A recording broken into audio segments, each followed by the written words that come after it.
আসসালামু আলাইকুম viewers, welcome to my channel. আশা করি সবাই ভালো আছেন। আজকে আপনাদের সামনে যে নতুন ভিডিও নিয়ে আসছে এটা হচ্ছে সর্ববশীকরণ, অর্থাৎ সবাইকে বশ করতে পারবেন নিজের।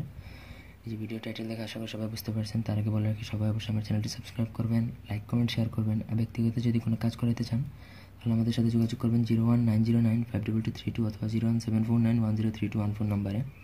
যে কোনো নম্বরে যোগাযোগ করে কাজ করতে পারবেন। তো মূলত নকশা হচ্ছে এটা, এটা এবং এটা। যারা আরবি লিখতে পারেন না তারা এটা লিখবেন, আর যারা আরবি লিখতে পারেন তারা এটা লিখলে সবচেয়ে ভালো ফলাফল হয়। আর যদি আপনি এটা লেখেন তাহলেও এটা নিচে এটা লিখতে হবে।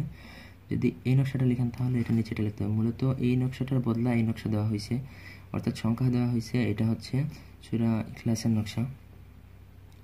তো এই নকশাটা প্রথমত আপনি লিখবেন ভোজপত্রের উপর লাল কলম অথবা জাফরান কালি দিয়ে লিখলে সব থেকে ভালো রেজাল্ট পাবেন। লিখে নিচে আপনার নাম লিখে দিবেন। নকশার নিচে শুধু আপনার নাম লিখলেই হবে। লিখে সেটা আপনি একটা তাবিজে পড়বেন, রূপার তাবিজে পড়লে সব থেকে ভালো হয়। তারপর সেটা আপনার ডান হাতে বেঁধে দেবেন। ছেলেরা যদি হন তাহলে ডান হাতে বাঁধবেন, আর যদি কোনো মেয়ে ব্যবহার করেন তাহলে সেটা বাম হাতে বাঁধবেন।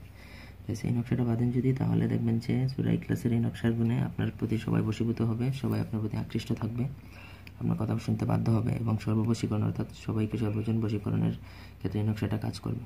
তো এই ছিল আজকের ভিডিওটি ভালো লাগলে সবাই লাইক দিবেন, কমেন্ট শেয়ার এবং সাবস্ক্রাইব করবেন। ব্যক্তিগত কাজের জন্য নিচে দেওয়া নাম্বার আছে, যোগাযোগ করতে পারেন। দেশে বা দেশের বাইরে থেকে যে কোনো কাজের জন্য। সবাই ভালো থাকুন, সুস্থ থাকুন, আমার চ্যানেলটির সাথে থাকবেন। ধন্যবাদ সবাইকে। আল্লাহ হাফিজ।